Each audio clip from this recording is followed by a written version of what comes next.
Hey guys, Chris and Randy here with WeBuyGuns.com. Thanks for tuning in to another unboxing video on Marksman TV. We have quite a bit to get through today. Sorry, we've been a little bit absent on these videos. One thing we did do is we got a brand new camera as well as lav mics. So some people had said that they wanted some better audio clarity. If the audio in this video is a little off, it might take us a video or two to do some tweaking and see how it looks in the edit. So I do apologize in advance if the audio is kind of weird in this video, but we are working on it. So without further ado, let's go ahead and jump into it now.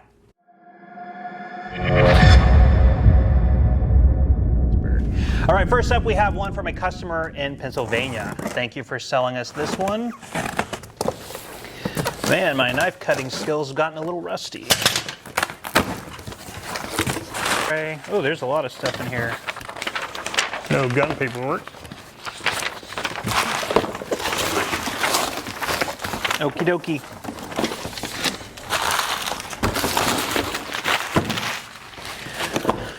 All right, here you go. First up, we have a Performance Center M&P9 Shield Plus. So guys, the Shield pistols have been out since about 2012. I actually bought one when they first came out and I still carry it, although about 6 months ago I went to a Shield Plus non-Performance Center. The Performance Center is typically going to have things like upgraded sights, better triggers, I'm trying to think what else. Optics plates usually come on the Performance Center, although you can get it without the a non-Performance Center that is optics ready on the Shield Plus.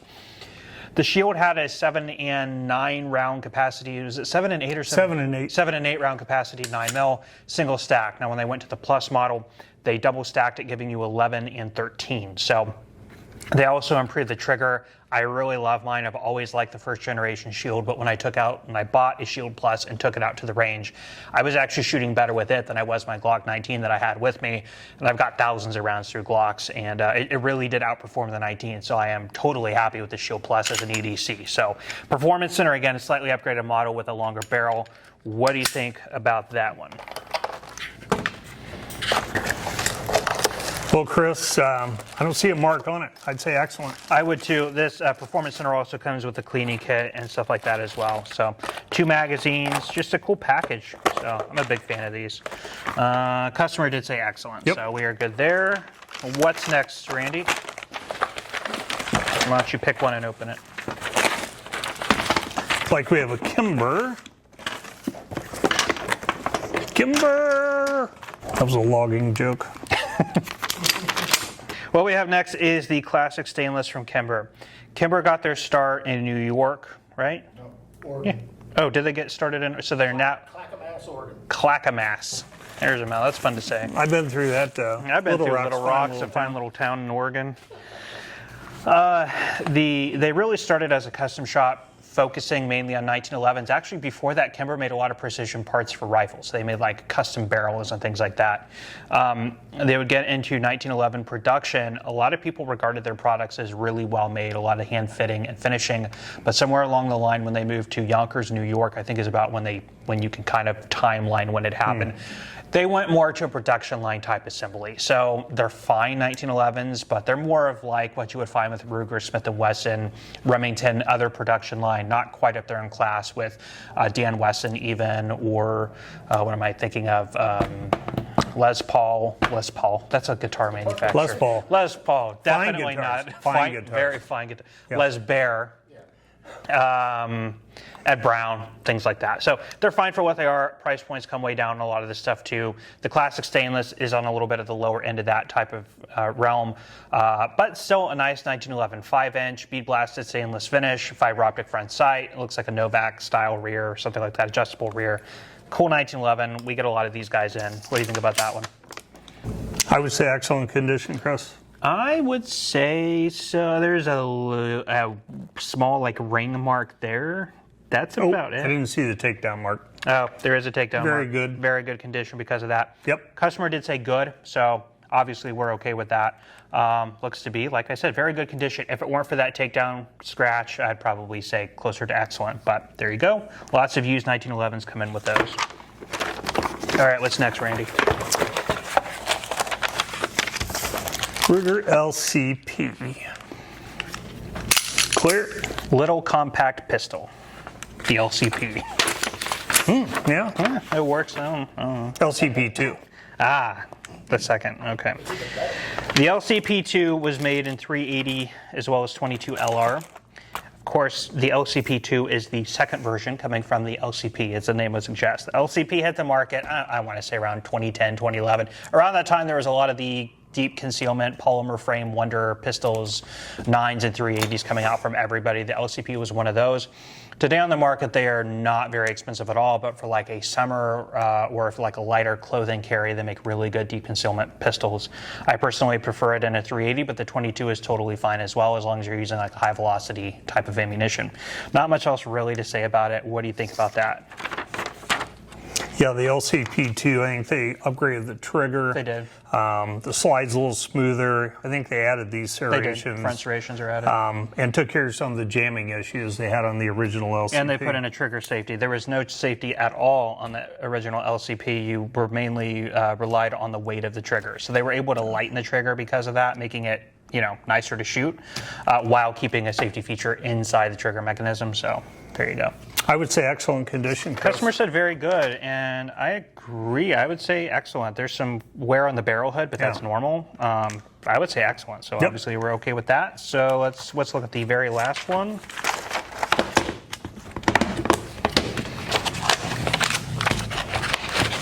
Springfield 1911 doesn't want to come out of Is the that box. a loaded or a range officer? It is Range officer. Yeah.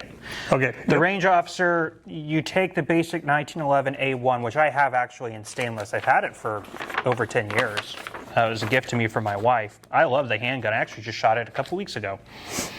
When they went to they have the different scaled up versions of their 1911 line. It's a fully machined slide and frame. Very nice brushed stainless finish on these wood grips. Typically you come with a second grip set, which I guess on the newer ones they don't. On the older ones you did. You got black sort of rubberized grips.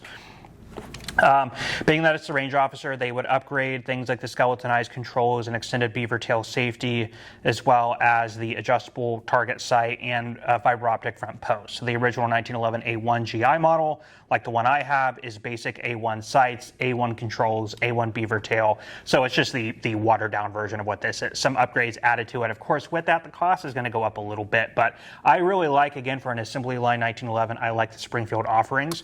Nothing wrong with them, but I've always enjoyed mine. What do you think about that one? Just a few little marks and a very minor takedown mark. Takedown marks. If I hold it out here, I would say excellent. So I'd say the very high end of very good to the lower end of excellent, just because of the minor takedown mark. I'm right there as well. Customer says excellent, so we're okay with that. That's close enough. So anyway, big thank you to our customer here for sending us these. We will move on to the next one. Next up is one from a customer in Texas. Thank you for selling us this. Yeah, I kind of missed on that. I think I need a new razor blade. Canik Medi. I like the little Canik. Yeah. Who needs a big gun when you can have one of these? Oh, it's got breath mints in it. I like the sound. I could use one of those. Tactical M&Ms. Go ahead. You're supposed to say, why, yes, you can. All right, go for it. You know, I set them up, you knock them down. So. It's a bunch of tools. Well, what you got there? What we got here is a Canik Medi MC9. I think it's the Medi, I think, is kind of their loaded up model. It's got the upgraded trigger on it. And this is like the subcompact size, the smallest one I've actually seen, Chris. Yeah, Medi, I don't know exactly what it stands for. I'm sure somebody will be along to tell us, or a quick Google search will tell you. It is, I know, somewhat newer to the market. It does seem to be, yeah, it's more in the, is it single? No, it's 1.5. This is probably their competitor to the things like the P365. That's what it would seem like. So smaller than the Elite Compact, obviously. Nice thin profile, but probably 11 plus 12 round capacity with an optics plate. So this would be their 1.5 stack micro compact 9 is what it appears and like. A 15 and on a 15 round that probably fits. I bet that would fit in their more standard double stack gun. So yeah, look at that. Ooh, yeah. I like the look of that. Cool pistols. Again, I haven't had too Anyway, sorry about the phone interruption there, but this really cool pistol, I don't really know what else to say about it. Caniks are nice. They came from Turkey. TP9s, TP9 SAs and all that or SFs have been coming in for 6, 7, 8 years now. Hey, Thomas. Hey, Thomas. How's it going, buddy? Not too bad. We're live. Live from Studio 64. Go ahead. Condition. I would say excellent, Chris. Yeah, customer says very good, so I think we're definitely fine there. I would say excellent as well. And there's really no wear on it at all, other than a little bit on the barrel head. Cool handgun. It actually feels really good in the hand. I like that a lot. I have not seen one that size. Yeah, I like it. I actually like that quite a bit. Striker It's a good fired. product. That's my favorite Canik so far. Yeah, me too. Anyway, very cool pistol. Thank you so much for sending this one to us. We will move on to the next one. Connecticut. All right, next up we have one from a customer in Connecticut. Big thank you for selling us this one. And stick to them very well. All right, a classic gray Ruger box. And inside there is a revolver, GP100 it looks like. Yep, Ruger GP100. We've had several of these in here. I've always liked this. This is one of the 6-shot ones, so not the plus model with the 7 rounds. Typically found in the 357, which this is actually a 10 millimeter now that I say that. So that's actually really cool. I remember this one coming through. 10 millimeters are awesome. Probably a 4.5 to 5 inch barrel. Does it say on the box? It's a 5 inch. Because it's a 5 inch barrel, blued. Beautiful guns. The GP100s have been out since about the 1980s. Really nice cast frame revolver, so they are very nice and beefy, which is going to help you with that recoil mitigation on things like a 357. 10 millimeter, I suspect, would be quite a bit more controllable. So very nice. So 10 mil if you're going to be out in bear country, doing any type of hiking in Alaska or anywhere else. 10 millimeter is a very good bear defense type of cartridge, although probably wouldn't hold up against a grizzly. You would need like a 460 or something like that. But yeah. Very, very cool revolver. Not much else really to say about it. What do you think about that one? Just a little turn line on the cylinder, small scratch right there. But at arm's length, I would say excellent. Yeah, I agree. Customer says very good, but yeah, I think excellent condition is totally fine. So we're good with that. Big thank you for that, and we will move on to the next one. All right, Chris, next up is one from a customer in Alabama. Thank you for sending this in. Noodles and noodles Lots again. of guns. Lots of muzzle shipping foam. Looks like a conversion slide, perhaps. This must be... Yeah, okay. Taurus G3. Ooh, man, this one's been heavily modified. Taurus G3 has a really interesting trigger in it I've never seen before. So the G series come off the PT111 Millennium Pro. G series is one of the best things that Taurus has done. Really reliable, good balancing, economical, polymer frame pistol that they came out with the G series. If we predate the Millennium G2, I'd say like the standard G2 and the G2C is what, like 5, 6, 7 years ago, somewhere around there. Yeah. Maybe a little longer. But they have really done well on the commercial market because for not a lot of money, you can get into a pretty reliable, high capacity, durable polymer frame handgun that a lot of people really like. So they've got the G2, the G2C, the G3, the GX4, little Toro. So they've come out with a bunch of different things. That is effectively what this is. Now this one appears to have some sort of conversion. So I think, this is the G3 slide and barrel. So it's a G3 and G3C all in one, which is kind of cool. So the full size and the compact. Comes with the magazine extensions, magazines. So man, it's really good kind of rig, best of both worlds. So anyway, what do you think about that? And another barrel. And the original trigger.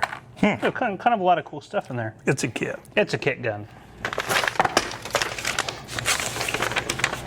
Well, the configuration I'm looking at here, Chris, all these parts I would say are in excellent condition. Yeah, customer said, if I'm looking at the right one, customer says good. So yeah, let's see. Has the optics plate, everything. Yeah, I would say very good condition, very good to excellent. Customer says good, so obviously we're okay with that. And with all the parts and everything, which is pretty cool. So we're good there. Next up, get that out of the way. Get this out of the way. Smith & Wesson M&P 2.0. This is the 5.7. This one with a hollow sun optic on it. So the 5.7 is a relatively new release from Smith & Wesson. FN would come out with the 5.7 pistol in the 5.7 by 28 millimeter round, very high velocity, small caliber projectile, famously used in the P90 out of FN. And those would come in, and those have been basically the dominant player in the 5.7 market for the better part of almost a decade. Now, Ruger would come out with their 57 handgun. A couple years later, Smith & Wesson comes out with this. Palmetto State Armory has a 5.7. So this is kind of like the new thing that everybody's coming out with, are these 5.7 entrants. This is a really cool pistol, really nice balance in the hand. I actually kind of like how it feels a little bit more than the Ruger. And quite a lot less expensive than the FN offerings, which are typically around $1,200. These are about half that price. So really cool firearm. This one with a really nice illuminated hollow sun on it. And that's pretty much it in a threaded barrel. What do you think about that one? I'll say excellent condition. Customer said good. So again, we're totally fine with that. So that's very nice. What's in the last one there, Randy?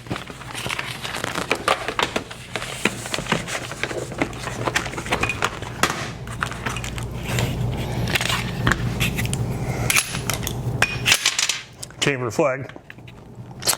P365X macro. And that is the comp version with the compensator at the end of the slide. They make them without that as well.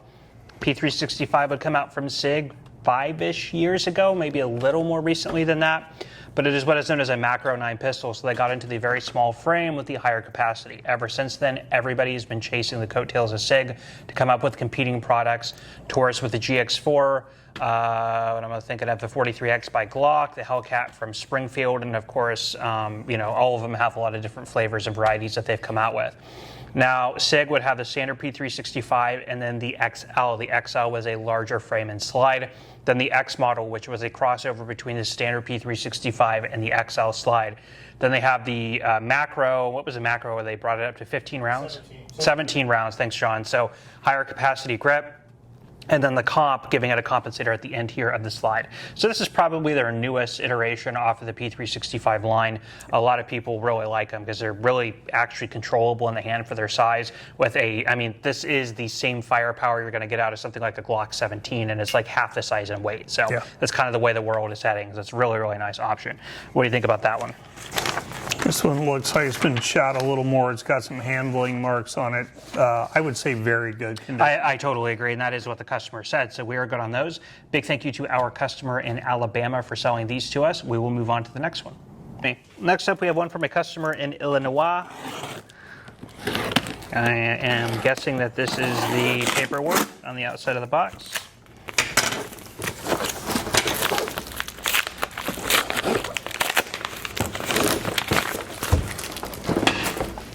Charging handle poked through on this one. Should be fine. Is a copy of our FFL. Okay, well. No, it's a copy of someone else's FFL. Okay, that'll work too. So we'll see what's going on there. I don't know what's going on. I don't know. Guns from Poland. Yep. All right. Pioneer Arms. That's about all that's in here, is a gun that's been flopping around. Okay.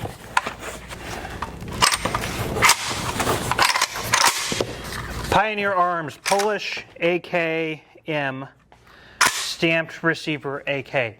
Now these have the radon Polish markings on them, but do not be confused. These are not made by the traditional radon factory in Poland. I don't really remember the marketing blunder that Pioneer suffered over this. It was like there was like a partner company that was based out of Radom, but they're not actually Radom from Poland, that made the traditional military arms AKs. And they stuck the name on it to be a little bit misleading to make people believe it was a Radom Polish AK, but in fact it's not. It's just some unrelated company that is using the city name to basically try and boost sales.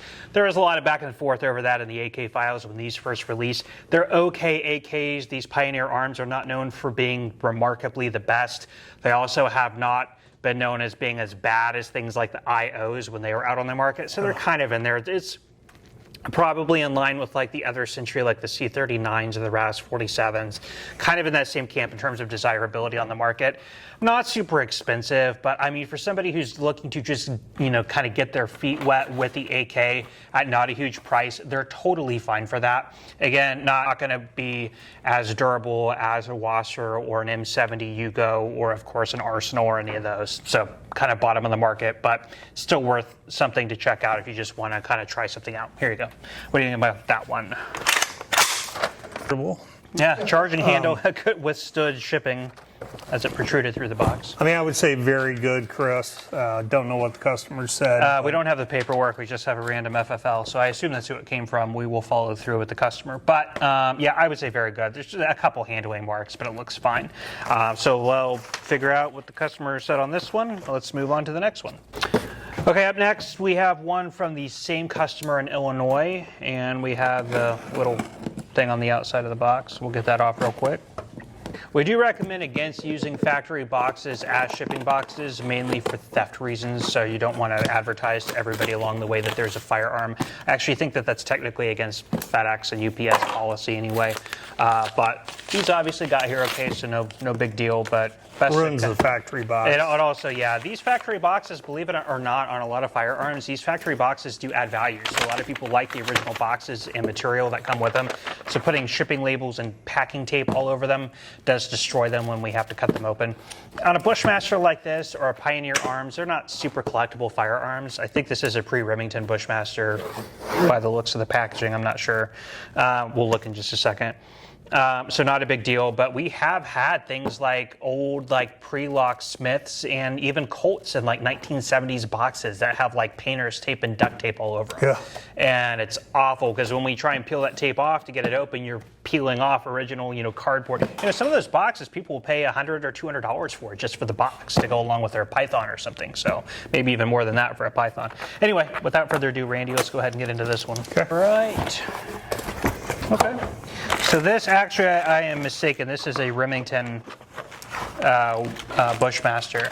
So Bushmaster was originally in Windham, Maine, and they were really well known for making very high quality mil-spec AR-15s. Now remember, back in the pre-assault weapons ban era, this 1994, there were very few manufacturers actually building ARs. Colt was one, Bushmaster, and then there was Olympic Arms. But that was pretty much the span of who made them. They weren't as nearly popular today as they are, or nearly as popular then as they are today.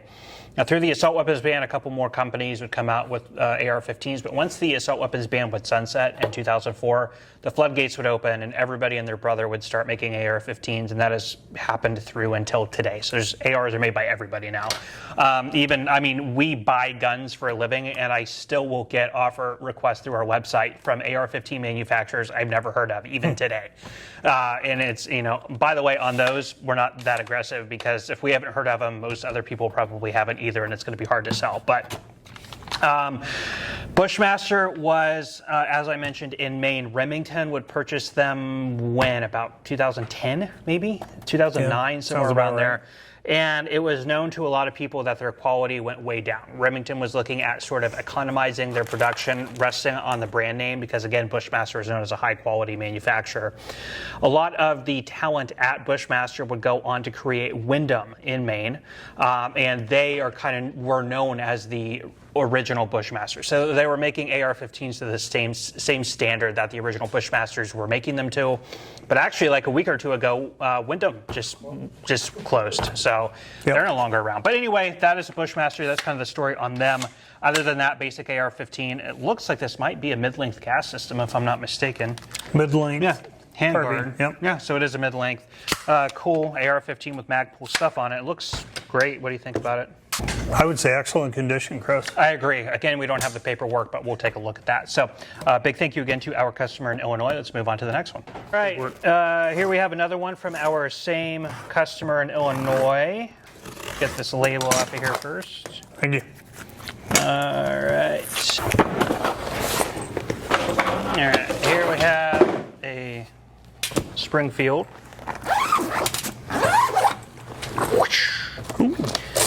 Do we have a mag? Probably not. No. Here we have a Springfield M1A. We're clear, here you go. Is that the Scout? I think it is. Scout or so? I think it's a Scout. I believe it's a Scout. Yeah. So Springfield, if we go back to the M14, which was actually one of the last militarily adopted arsenal run and built military arms being made primarily by Springfield, TRW as well, would be in production and actually go into service in the very early days of the Vietnam War. It was actually in service for only a few years. Now, McNamara would have the idea of closing down the government arsenals and going to the private sector for arms development and production. So Colt would actually sort of spearhead the production of the M16 that would later take over the design of this.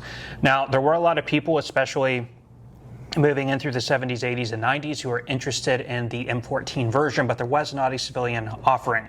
Especially beyond that, surplus M14s were not really obtainable because they were select fire machine guns. So there were some transferable machine guns on the market, but extremely expensive. So for people who wanted to use them for recreational shooting or for hunting or for Camp Perry matches or anything like that, there weren't a lot of options. Now, vis-a-vis a few competition shooters at a Camp Perry, Bob Reese would come up with a investment cast version of the M14 being semi-automatic only, and then thus the M1A was born. There was a couple of other people that had their hand in earlier development of the design, but it was really Springfield out of Illinois who would come out with the final design concept in about the 80s, if I'm not mistaken. And they're still being manufactured today. Now, through that, there's a lot of different versions of the M1A out. This, I believe, is the Scout. It's either the Scout or the SOCOM. I think it's the Scout. SOCOM usually say SOCOM. The traditional barrel length was 22 inches. 21 or 22 inches. These are down to probably 18, 16 to 18s. I think it's 18. The 16 is the SOCOM. I need to look up my nomenclature from M1A stuff. But you have the Scout mount, so I believe that would make this the Scout. Yep. Nice sort of ventilated muzzle brake out here at the end. This is in the polymer stock. They make them in like the Archangel, if like more accurized stocks. They make them in the walnut stock. So lots of different offerings, national match, loaded models. Lots of different SKUs out there on these. So cool rifle, happy to get that one in. What do you think about that one condition-wise? Just a few marks underneath where the magazine has scraped, probably while putting it in. A couple handling marks. I would say very good, high-end, very good. Yeah, I would say high-end, very good, even low-end excellence fine. It's a couple little marks from very minor use, but otherwise looks great. Not even a lot of wear marks on the moving part, so I would venture, I guess, to say it hasn't been fired much, if at all. But anyway, cool firearm. Happy to get this one in and share it with you guys. Let's move on to the next one. All right, next up we have one from a customer in Nevada. Big thank you for selling us this one. Let's see, how do we attack this one here? Not sure. I think it's homemade. Taped to the factory box. That's okay.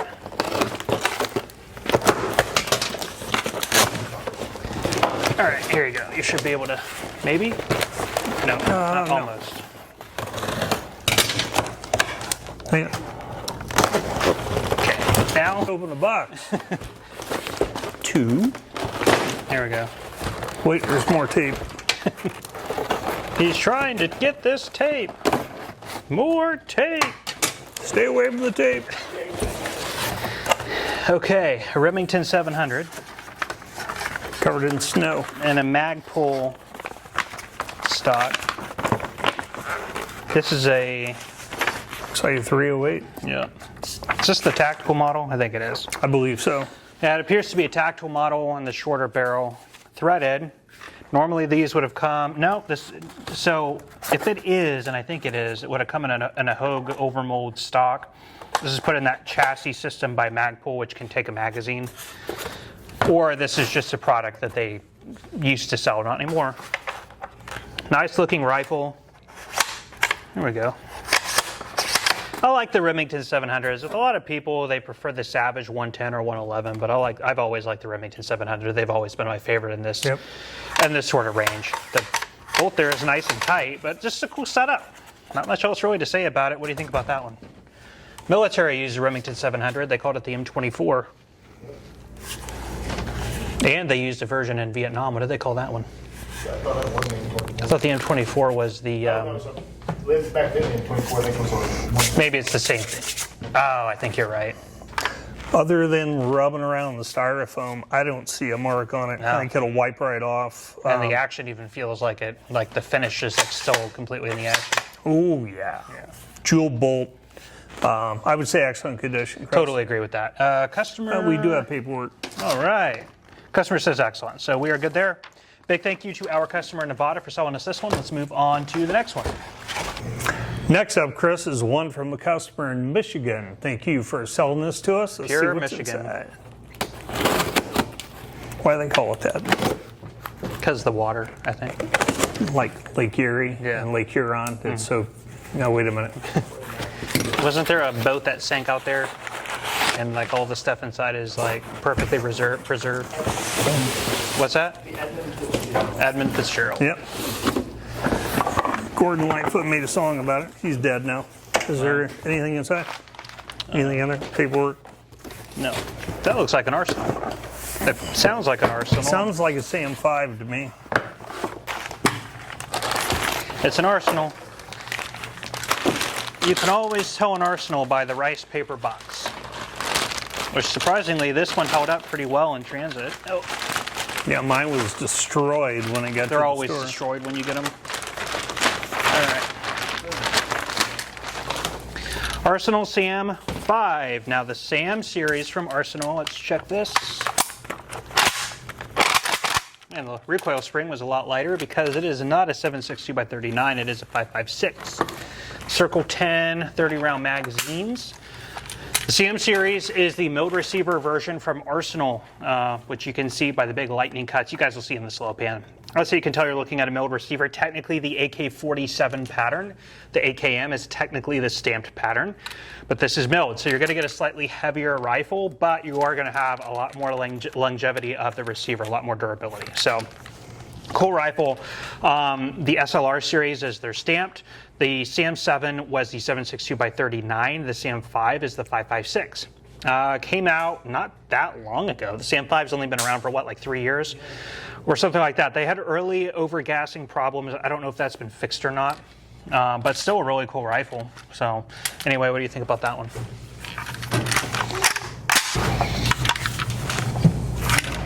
Beautiful gun. I love Arsenal. Arsenal's Bulgarian rifles, basically. Yeah, I mean, it's AK. I would say very good. Yeah, yeah, very good to excellent's fine too. I don't know if there's... There's paperwork. Customer said very good. So yeah, we're fine there. So anyway, very cool. I think we have one more. So we'll be right back with our last one. All right, last up, we have one from a customer in South Carolina. Big thank you for selling us this one.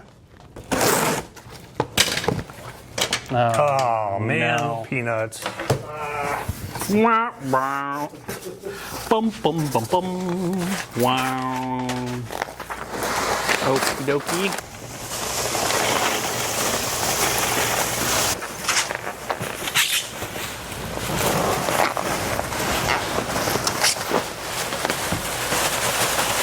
For the maintenance fee.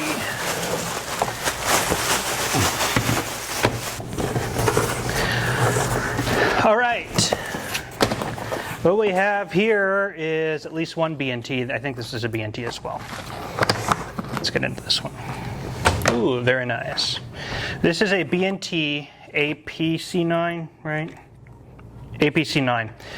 The APC9, straight blowback design, really intended to be a submachine gun. It's got a nice Geisley trigger in it. APC9 would actually get a lot of fame a couple of years ago when it was actually adopted for specialty security use with the United States Air Force as well as the Army. So because of that, a lot of people have been interested in owning these because of their sort of military acclaim. Tri-lug adapter for a suppressor here at the end. Now this would have had, you could have put a brace on this back before the stupid brace roll thing happened, but now it is just a pistol and you could get into an SPR if you wanted to do something like that. These are just excellent, really, really gentle shooting 9mm pistols or carbines, again, if you go the SPR route. So very cool. Not much else really to say about it. What do you think about that one? I would say excellent condition, Chris. Yeah, there's a little bit of finish wear here. that's not coming off. So Yeah, I thought that would wipe that, off. you know what that was, is there probably was a brace on this before the brace roll, Ah, and and it that's was what it looks folded. like, is the brace was folding into the side of the finish here. Yep. But if you put a brace on it, there's the hinge point, or a side folding stock. If you form one it, that's where that will lay, is right there, and that's why those marks are there. So because of that, I'd probably say very good. Yeah. But it seems like that would be unavoidable eventually if you put a stock or a brace on it, if the brace roll thing gets struck down. But anyway, yeah, I'd say very good as it sits. Okay. Very nice. And what's our last one here? Oh, I didn't see what the customer said. Customer said excellent condition. It's close enough. Okay, right? Was I looking at the right one? Yes. Okay. Up next is another B&T. Oh, nice. These are cool. Ooh. This is a B&T. That feels good. This is a US. Let's see if I get this right. There we go. USW. Universal SW. Universal System Weapon. You know what USW stands for? No. Universal. Does it say? USW. Universal System. I think it's, so I'll roll it down to the bottom. I can look it up after. Universal something. This is a 9mm handgun built off of the Sphinx design. Sphinx was a Swiss design firearm. This is also B&T, as a Swiss company. So basically what the philosophy here is, and this is of course out of batteries, what the philosophy here is you have a handgun that can be holstered like a handgun. You could probably put flush magazines in. And you don't have any sights on the pistol, except you do have this ramp sight, which this looks like it's missing this little fiber optic or colored piece here at the end, with a acro red dot sight here at the back. And you could use it just as a traditional handgun, but it can also accept a stock, and that's what the USW would be intended for. So it's special police or military application. It's a really lightweight, easy to carry PDW that you can have with you in a standard holster rig and have it as a full-size handgun, or slide this stock open and use it as a sort of stocked and braced pistol. Really cool philosophy. So that's where they get like kind of the universal weapon system, or yeah, I think this universal system weapon. I don't remember. Universal stock weapon. Universal stocked weapon. There you go. It has a threaded muzzle. I believe out of the box they come with the flashlight and the acro red dot on the back, but this one is functional and on. So very cool. I actually really like that. I love the Sphinx pistols. Typically the Sphinx are in a steel frame. This is aluminum. It feels either. I think this is aluminum. But yeah, it's much lighter weight. So very cool handguns. What do you think about that? I actually kind of like that. Never seen one of these. A little more than minor wear on the barrel. Yeah, it looks like it's had some rounds through it. Had some rounds through it, but I would say very good. Customer said good. I would agree, either good to very good. There's some wear on the side of the Yeah. optic. There is a lot of wear on the barrel. And I don't know if that's, I think that's missing. It might be Yeah, in the box. there's like threaded. Yeah, hole so there. it's supposed to take a little fiber or a colored ramp here at the front, I believe. The rest of it looks very good, though. Yeah, other than that. So I'd say good to very good, probably towards the end of very good. So anyway, very cool pistol in this on. This is the first one that we've had come into the store, so awesome to get in. And I'll probably use one or two from this video in next week's, or this week's upcoming weekly used gun review. So anyway, this is an awesome one to end out on, guys. We're going to leave you with that. If you enjoyed this video, please let us know by hitting that like button. Please also consider subscribing to our channel and hit that bell notification button so you know when we are posting new content. With that, we're going to leave you off. I am Chris. And I'm Randy. And we will see you next time. Then you put a gun in the box. Let John open the box. Then you put John in a box. And that's the way you do it, girl. All right, ready? It's from Alabama, right? Greenbow, Alabama. Alabama. Greenbow, Alabama. There you go. That might have spiked the mic right there. I think it did.